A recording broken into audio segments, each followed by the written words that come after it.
The worldwide observance of the 16 Days of Activism against gender-based violence serves as a pivotal international occasion to demand an eradication of violence directed at women and girls.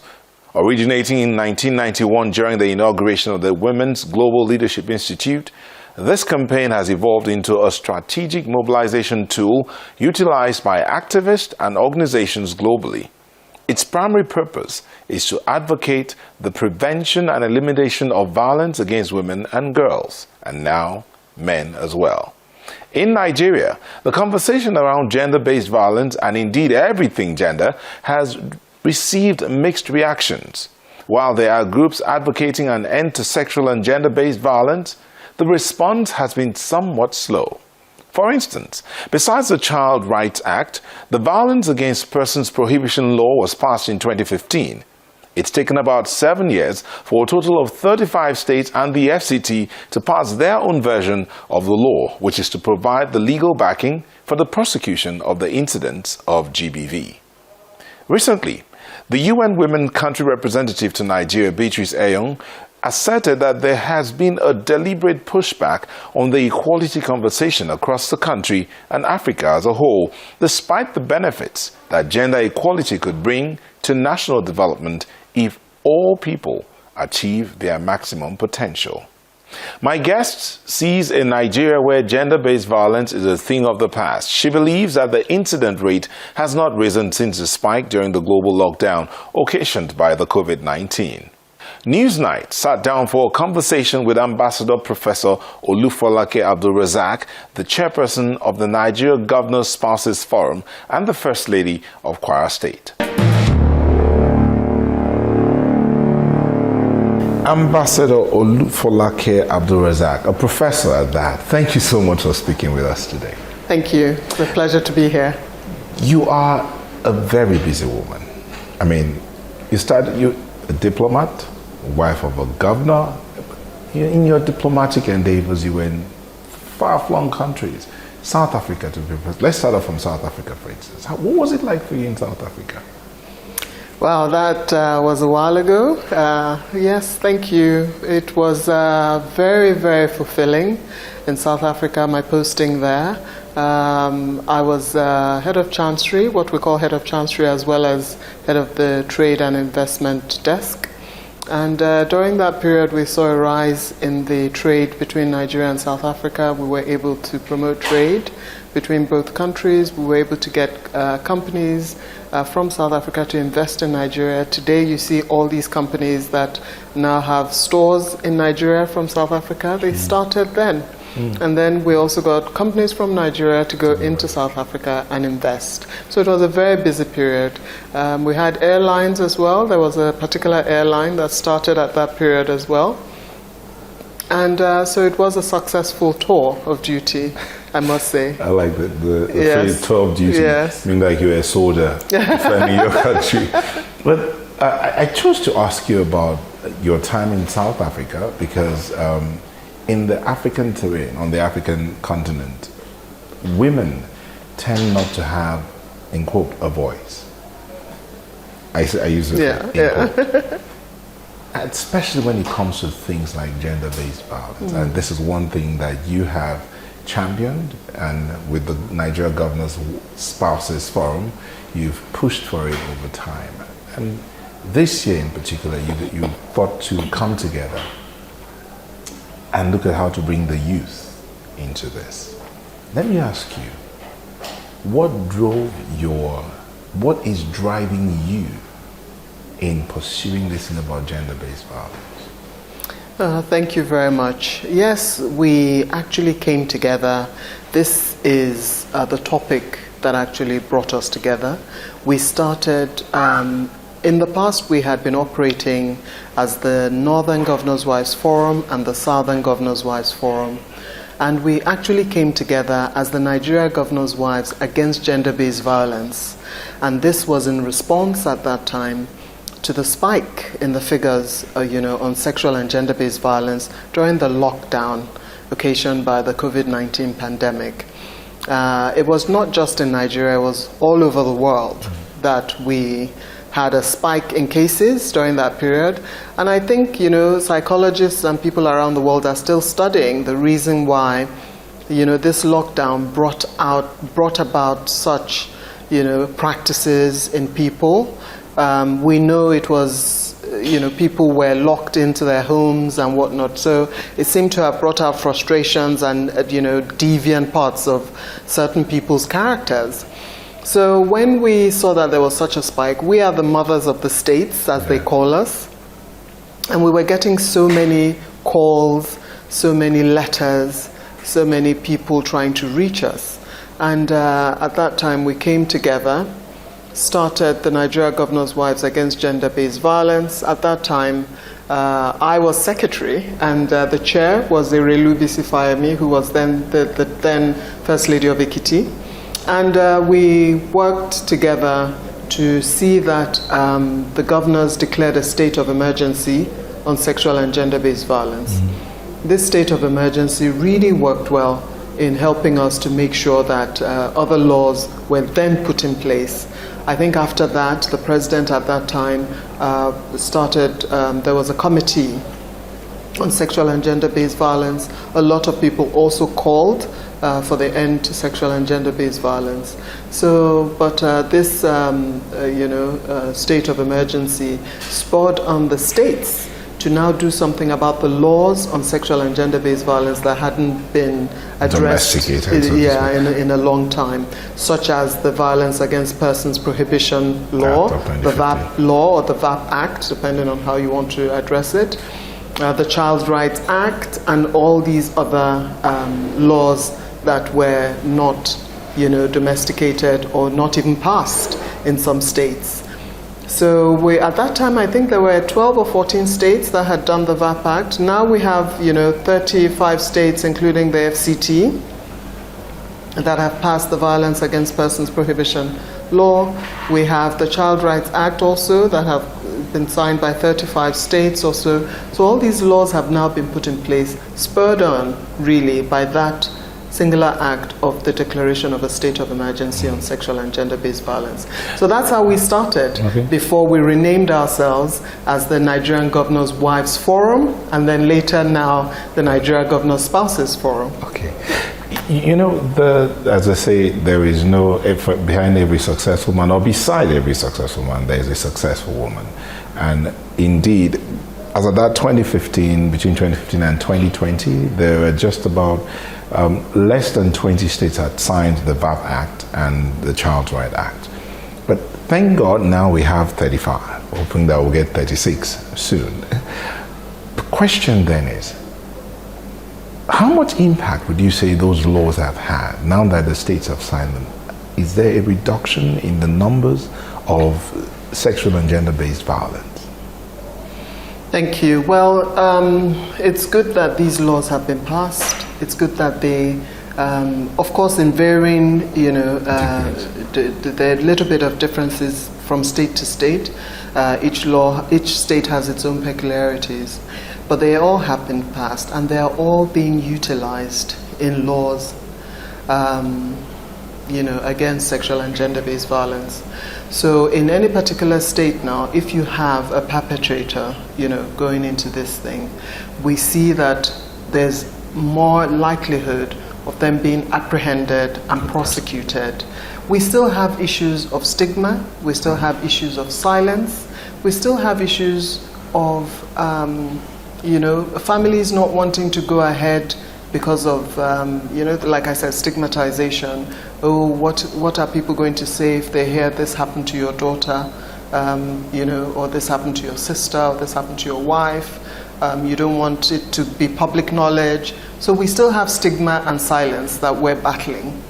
We still have some of the issues that we talk about when we say survivors don't know what to do immediately after an incident. Sometimes they tamper with the scene, they wash up or clean up, or and things like that, which make it difficult for the police to get forensic evidence and things like that. But there has been a lot of impact with these laws to be able to push for the punishment of perpetrators. So the laws are actually working. What we're going to try to do ourselves is make sure that we see more domestic, that the laws are domesticated a lot more, and that we utilize them a lot more, because in some instances you find that people want to just use the regular regular court rather than bringing the VAP law into play, or using these specific laws that deal with sexual and gender-based violence. And we're now trying to make sure that we engage the judiciary to make sure that those laws are utilized, because I think it brings about stiffer penalties.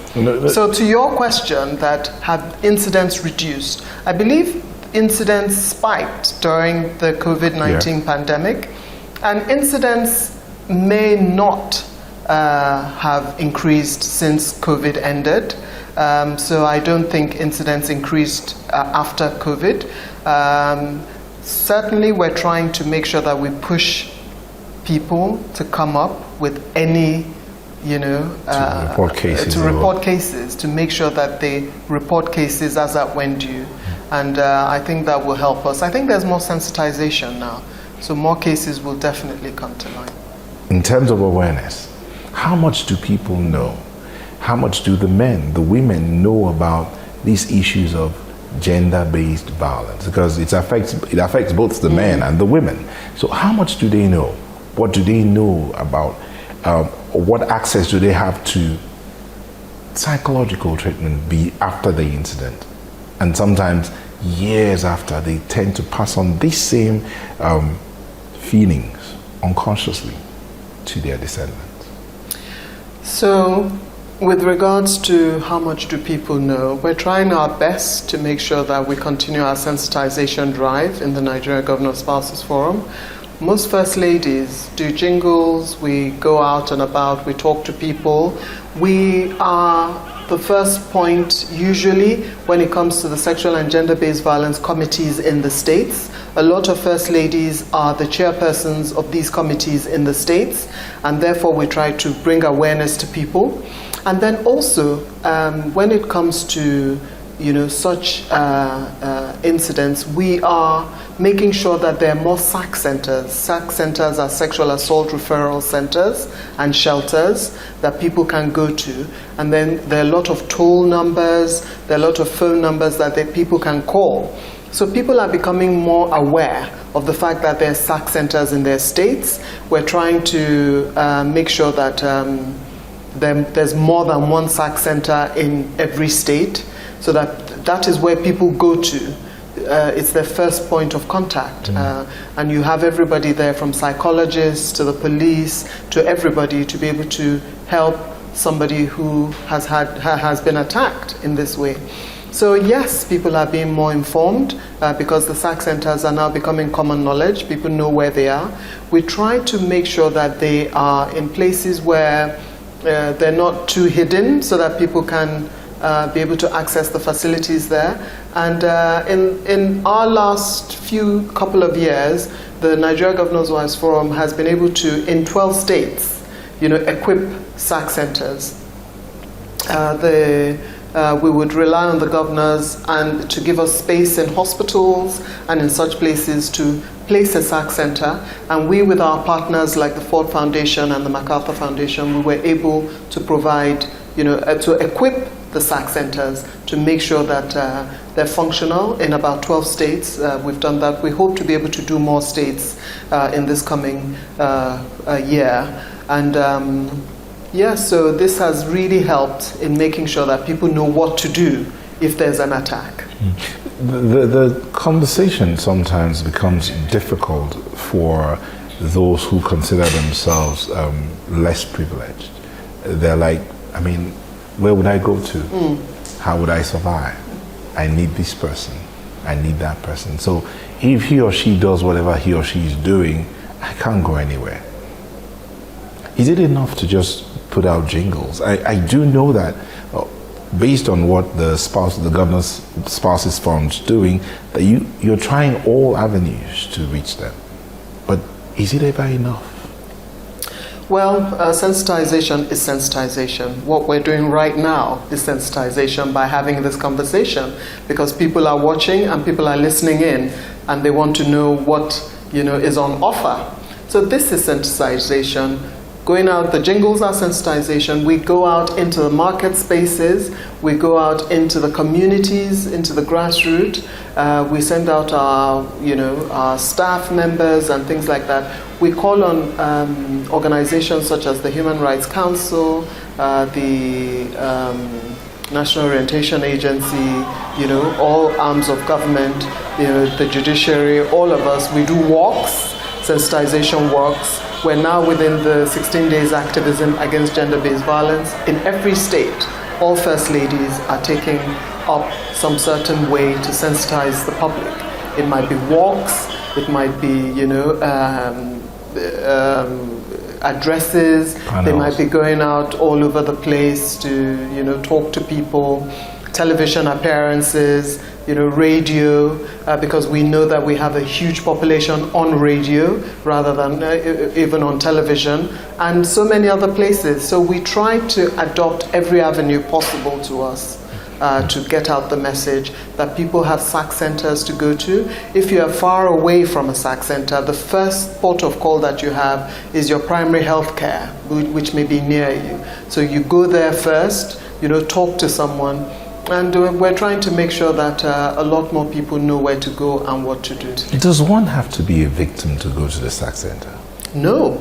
Anybody can go to a SAC center to pick up information, to find out, because right now we're very happy that a lot of people are coming up to assist and become voices for the voiceless. So people want to know what it entails to go to a SAC center, what the procedure is, and they go back and they talk to their neighbors about it. So anybody can be an advocate, can be a support helper, can be anything, and assist us in getting this message across. Sometimes some of us are, should I use the word ignorant? Not exactly sure. What exactly do you mean by sexual-based violence?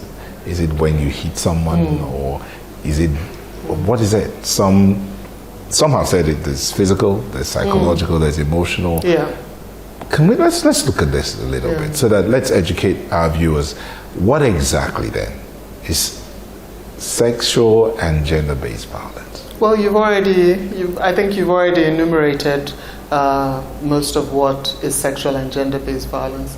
I mean, sexual-based violence is fairly explicit in what it means. It means to forcefully engage in any sexual encounter with anyone. And we know that while we talk about women and girls a lot, we have the statistics that 1 in 4 girls by the age of 18 has been sexually abused in some way. But we also have a percentage of boys. So we know that the cases are like 90% women and girls, but we also have that 10% that is boys and men that we must never forget in all of this while we're going on with the struggle. So we do have some men who have faced this as well, but mostly it's women and girls. So sexual is, unlawful. People need to know that you must obtain consent, before you touch someone in a sexual manner. Gender-based violence is, as you said, it's emotional abuse, it's gaslighting, it's, just talking down on someone, taking away their pride, financial abuse, making sure that people cannot obtain, what they need to survive in life, debarring them from progress. Some people are locked in their homes. Some people are not allowed out. Some people are, curtailed from any form of financial independence. So what happens how do you balance that against culture? Because we do have peculiar situations in Africa. You have culture issues where in some communities, women do not step beyond a certain limit. In some communities, there are certain jobs women don't do. There are some communities where there are certain jobs men don't do. But what you're saying now, as a human being, let the person be. Or as our president will say, let them breathe. Yes. So how do you balance this activism against the demands of culture and tradition? Well, you see, our culture is very colorful. Our culture is very rich in Africa. Our culture is beautiful in Africa. But when you talk about harmful cultural practices, and that's where sensitization comes in. When you begin to enlighten people about certain things, the culture moves and shifts with, time. And you see that certain things, you might begin to see it in a different way. We're very happy that people now are able to take up so many types of jobs. And when people look at equality, for instance, men are beginning to understand that equality does not mean displacing men. It just means that if you do not enable women to also achieve their aims, the society will not thrive, because that 50% of men doing all the work and doing everything are exhausted. They're shattered, and they need the help. Woman was made as a helpmate for man in every concept, in every religion, in every culture. So, I think a lot of people understand that. Making sure that somebody is financially able to carry out certain duties. Once you start to educate people that it's important to instill this in your children, and so sensitization and education is key.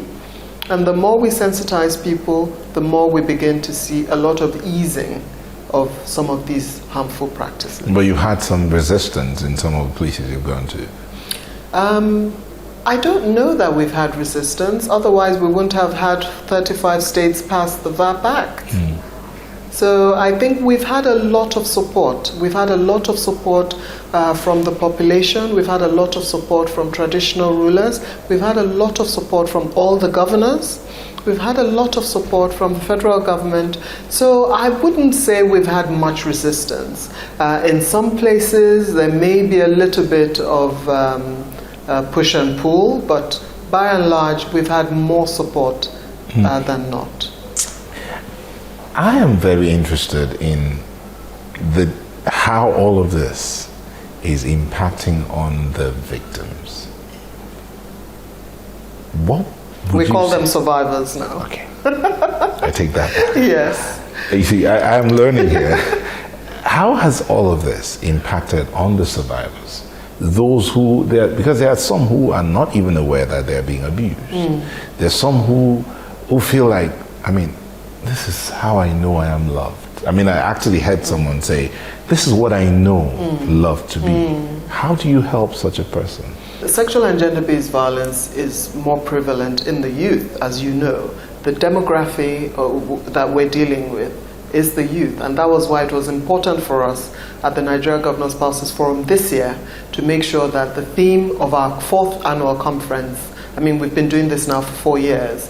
The theme of our 4th annual conference this year was to have the youth bridging the generational gap. So it's important to have the youth go out there into schools. The more people that know, the more people they would be able to talk to and tell. So you have youth allies. That's what we're bringing to the table now. So these youth allies will go and spread this information in the society. We have the intergenerational, merging to make sure that the message continues to spread out there. And then we will reach more survivors this way. And we have all our other partners as well. Recently we had a training workshop for new First Ladies, which we did Nigeria's Governors Spouses Forum with UN Women. And we were able to train all our new First Ladies. We had about 19 new First Ladies since May. And we were able to train these new First Ladies on what to do in the sexual and gender-based violence space. So we're leaving no stone unturned. Indeed. I've asked you a question about resistance, and you told me you're not really sure you've had any form of resistance, but have you had to deal with any challenges in the pursuit of this cause? Yes, obviously there are always challenges. Challenges because we need to reach more people. Challenges because we need to provide more SAC centers and shelters. Challenges because sometimes the rate of prosecution is not what we're happy with. You know, we need more people prosecuted to be able to send the right signal that this will not be tolerated in the society.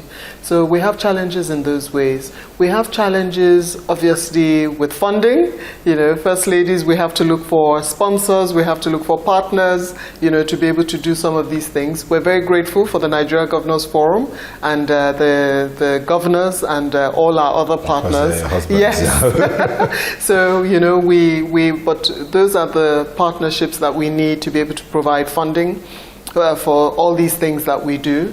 And so those are the challenges. We need more conviction rates. We need those conviction rates to go up. The challenge is also on stigma and silence, you know, because people still stigmatize. I mean, you must not stigmatize a survivor. It was not their fault that this happened to them. So they shouldn't suffer for it. You must not, you know, pass blame onto the survivor, because that's additional, that's trauma upon trauma.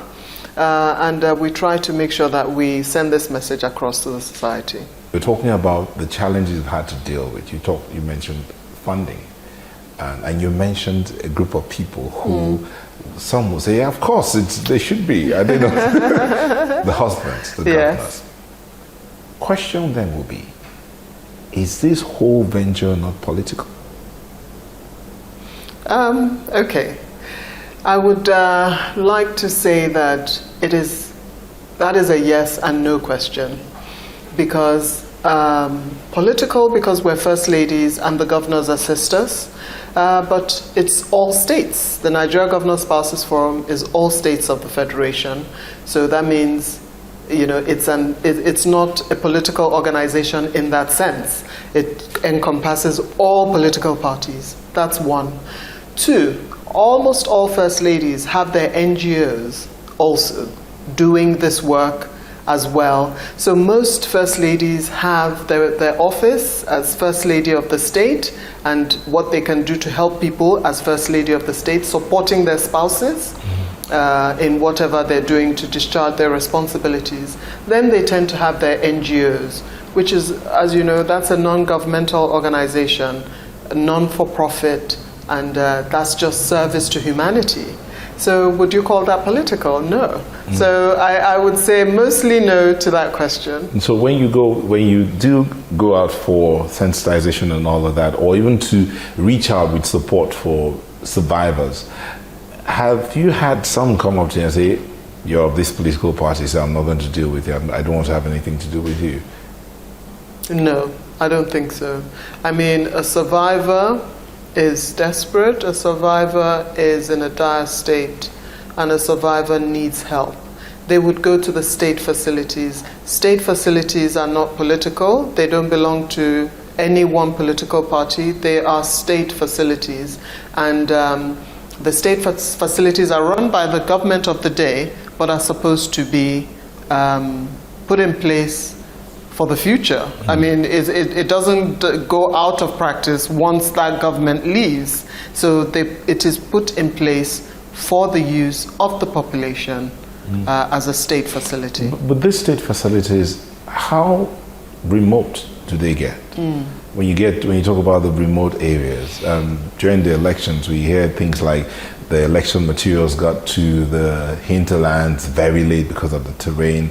So how do these facilities get to those hinterlands where most of this GBV appears to be taking place? So we have states.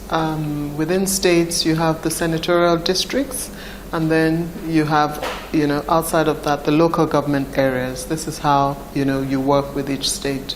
And what we've said to every state is to try to have a SAC center or 2 or 3, whatever a state can afford, in the capital, to look at the 3 senatorial districts and have SAC centers there, and then to look at the local government areas and to provide helpers there. Even if you can place SAC centers there, why not? We attended an event a few days ago where we were looking at how to provide SAC centers per population. So it means that if you're providing a SAC center, you look at maybe 1 million people. So after 1 million people, you need to provide another one. That was just a figure randomly off the top of our heads. It wasn't necessarily brought out by any form of study. But studies are going on now to see, how much per population you need to provide a SAC center. If we go by 1 million people, then they would definitely get to the grassroots. For now, people need to be brought to SAC centers from everywhere. But the important thing is that people know where they're located. Because you might have a SAC center several hundred yards from you. If you don't know that it's there, you will not go there to access the services. So I think the first and foremost thing is for people to know where the SAC centers are located so that they can go there. Okay, let's move away. I know you talked about the laws as they are before now, and I have here, to some extent, some people are even signing, some states rather, are signing the law as late as Rivers State, for instance, signed it in 2020. It says that the Violence Against Persons Prohibition Law number 4 of 2020, effective date December 10, 2020. That was about the peak of the the peak of the COVID-19. But Yobe State signed their law effective April 15, 2022. Zamfara signed it effective December 2022. Now, there are those who will argue that these laws were rushed. Now, you talked about disparities or differences going from state to state. I'm sure you had a brief from your colleagues how the laws have worked for them. Do you think we have enough legislation to see this matter end in Nigeria? Yes, I think we're getting there. We definitely have these VAP laws. We have the Child Rights Act. We have protective laws now, to make sure that we can work with these things. What I also said at the beginning of this interview also matters. The fact that not just that these laws are provided, the fact that they're used when trying to prosecute an offender. So you don't just want to use ordinary laws, that are in place already. People must always remember the VAP law, the Child's Rights Act, and things like that, which specifically provide for such things, and use those laws during trials and trying to prosecute an offender. So we do have the laws in place, and once we make sure that they're being utilized, I think we're in the right direction. But what about the gaps? For instance, the VAP law of 2015 says only the High Court of the FCT Abuja shall have the jurisdiction to hear and grant application under the Act, Section 27. That's the 2015 law. The federal government. And then he talks about the fact that only the coordinator for the prevention of domestic violence is responsible for submitting a report to the federal government that will now submit it to the Nigerian Bureau of Statistics for record keeping.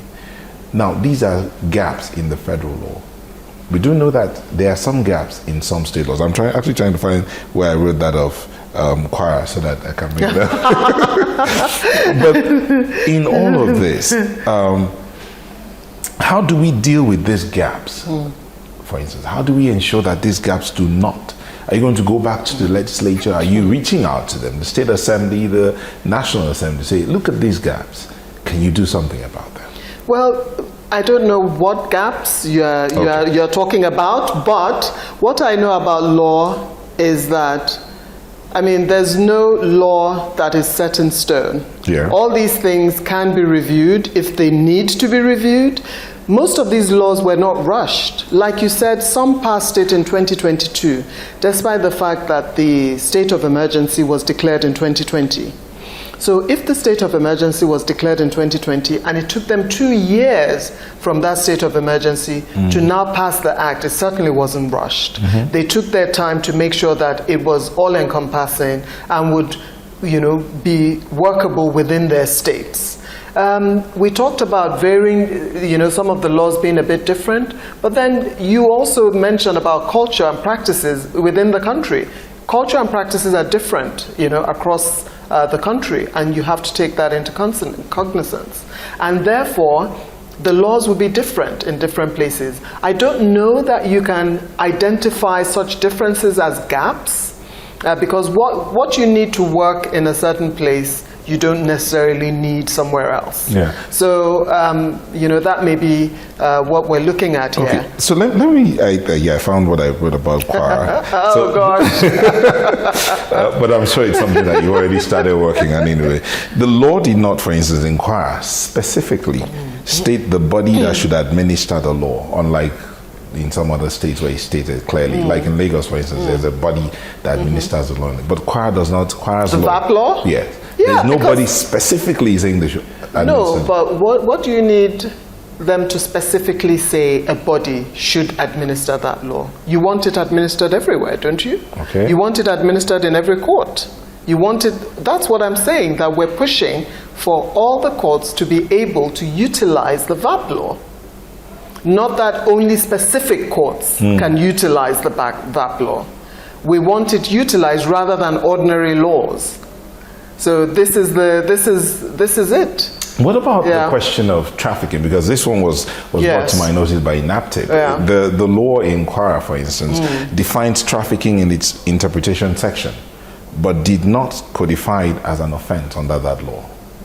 Trafficking is an offense, and it is an offense in all the laws. So if it's silent in that, it doesn't mean that trafficking is not a crime. It is a crime because trafficking has been declared as a crime under ordinary law. So it is a crime, and it is treated as a crime. If you attended our conference, you will see that we had a speaker who runs an institute on trafficking, in particular in Cambridge in the United Kingdom. And so you must know that we take trafficking to be very, very important, because most people that are trafficked are also abused, either during their journey there or when they get there, or they find out that they've been promised jobs, and then when they get to where they're going to, they find out that no, they were brought there for purposes of either prostitution or things like that, or even in instances where they're taken to places for genuine work. There's no way to actually protect them from attacks within, whether they're working in a family setting or any other place. And sometimes it's very difficult for these survivors to be able to reach whoever brought them to the job to tell them that this is happening to them in this place. So trafficking we take very seriously. So indeed, talking about trafficking and how the survivors go through this, I read a story of a young lady that was trafficked to a location, and she was working with a family. The man was sexually abusing her. His wife knew, but did nothing about it. In fact, she increased the workload on the young lady, and the young lady just had to survive. In that kind of situation, what should she do? Yeah. So, we try very hard. A lot of the trafficked women that are returned to the country come to the offices of the First Lady, sometimes the Ministry of Social Development in each state, the Ministry of Women's Affairs. They will work together with NAPTIP and all these people to make sure that, they're provided for. But what we need them to do is, because sometimes the people who take them for those jobs cannot provide anything for them, we ask them to try to reach out to any government agency like the Embassy or High Commission for Nigeria, like any reputable Nigerian organization that they hear or know of, any reputable Nigerian that they know of in that space, in that country, wherever they may be. And in instances where they don't know a Nigerian reputable organization, the embassy or an individual, to go to that state ministries of justice, or that state's, any state office that they see that can provide them help. So they do that. They have to leave such abusive places. In some instances, some of them are afraid to leave. Some of them have had their travel documents confiscated, and they don't have their travel documents on them. So, but I want to plead with them that even if all their documents have been stripped off them, they don't have anything, they must get out of that situation. They must seek help. from somebody. Let me bring this in here, because a friend of mine encountered this. He was given a parcel to deliver in the United Kingdom. He took that parcel, a shirt, to the High Commission in the UK to deliver to an individual. Incidentally, the person was not available, but he was told at the gate to go back and book an appointment. So he was like, so if I had an issue and I was running here for safety, would I be told to go back and book an appointment? That's just one. I've heard of 2 or 3 other people who've spoken to me about their encounters. My cousin had a problem and needed to get a new passport, and she had to go through the process of booking an appointment and all of that, and she spent days. Wouldn't that be a situation for these survivors when they now run to any of our missions abroad to seek for help? Wouldn't that be something they will encounter? Well, no, because these are different issues. To deliver a document or a parcel to someone, if the person is not in the office at that time, they could tell you to come back when the person is in the office, especially if some people insist that they cannot drop off the package for anyone. They need to give it to the person. In this case, he had to open it and show that it was a shirt. Yeah, because we have to be careful. Indeed. You must also be aware that the embassy has to be very careful of what they receive from people.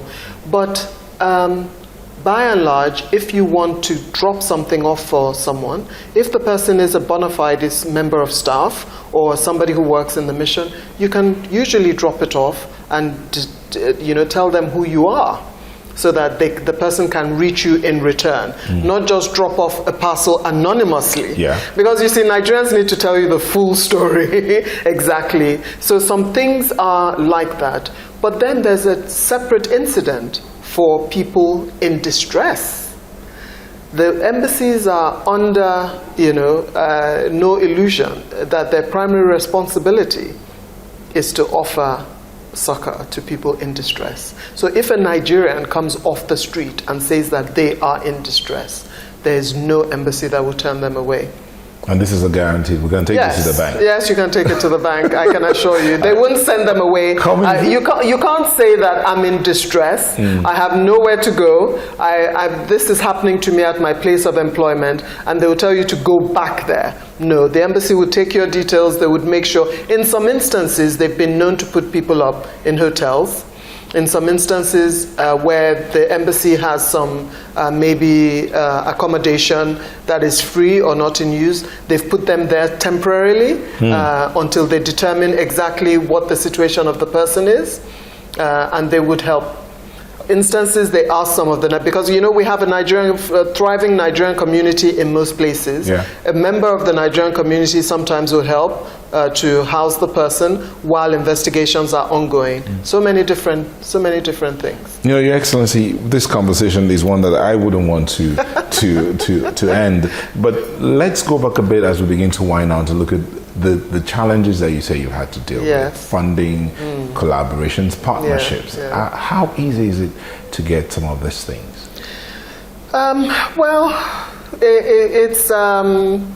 It's not easy to get some of these things. You have to find like-minded individuals, like-minded corporations, like-minded development partners, like-minded individuals. And like I said, the Nigeria Governors Forum and the Nigerian governors assist us in all that we're doing.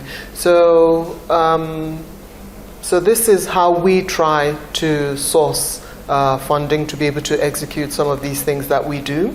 And we hope and pray that we will continue to find, veritable partners who believe in what we're trying to achieve.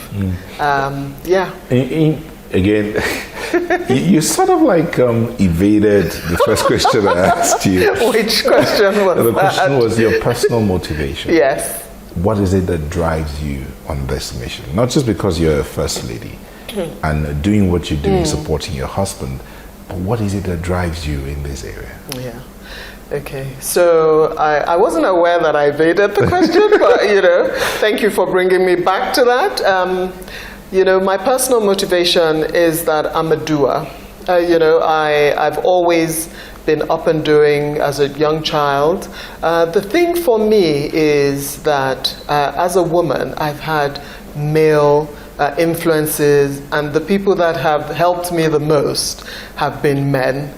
People may not realize, I mean, I was always a daddy's girl, and everything we did together, you know, and my mom used to like laugh at me and say, oh, you're daddy's partner, aren't you? And he was always into helping people, the less privileged. So giving back has always been part of something that I did growing up. Both of my parents, you know, tried. My dad would, oh, this one needs to go to university, that one needs help to buy a car, this one needs to do this, that one needs. So we grew up seeing him, you know, giving money out and, you know, assisting people all the time. So I grew up doing that. It's something that I've always known. I married into a family also that have always done that. My mother-in-law is known to help people all over the place and everything. And people may not know this. I keep telling everyone, you know, my partner as well, who has always spurred me on, has been my husband, the governor. I mean, we met when I was in university. I was, you know, about 19, you know, and we've forged this type of partnership, which has always been very good. And always you know, people talk about him now as a gender, you know, a he for she, and a gender, you know, governor. Kwara, with all the women in the cabinet, with all the women in government, and all the women that he helps. And it's not from today, you know. It's since, I mean, there was nothing that I wanted to do that was ever too big or too loud, and they would always support me. So I have this drive in me to give back, because I've always done it since I've been very young, but I've always had the support of these people around me as well. And when you have support and people, you know, urge you to please go ahead and do what you need to do, I think it even spurs you on a lot more. And what if you don't have support? Well, if you don't have support but you have the conviction, you go ahead anyway. For those who don't have support, once they're convinced that this is something they must do, because some things are like a calling to some people, you know, they feel that this is something that I just need to do and I'm meant to do. You know, you don't need to be a survivor to be in the sexual and gender-based violence space. You can help. You can possibly even help more than somebody who's a survivor.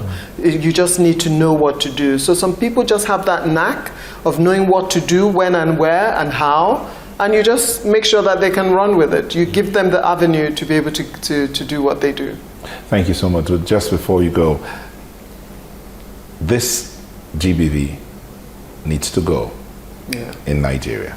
So if you had a word to the government, to anybody, indeed to the world out there, what would it be about? One word?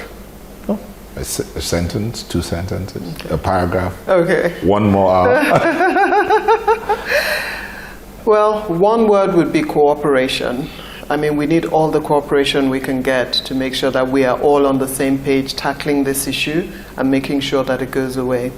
So I think in that one word, you had the sentence. And then, you know, to go on to a paragraph, ending sexual and gender-based violence is imperative in our country now. We need to get the numbers down. We need to make sure that Nigeria is seen as serious in this fight. We need the whole world to know that Nigeria is a gender-friendly country and will continue to be so, and will end gender-based violence. Thank you so much. Thank you so much. That's the end of the show today. Thank you for being a part of the conversation. We would love to hear from you. Please use the platforms now showing on your screen. You can also scratch up, or rather, you can catch up with this particular conversation and past ones via our website. That's channelstv.com/podcast. Till we come your way again, it's bye-bye.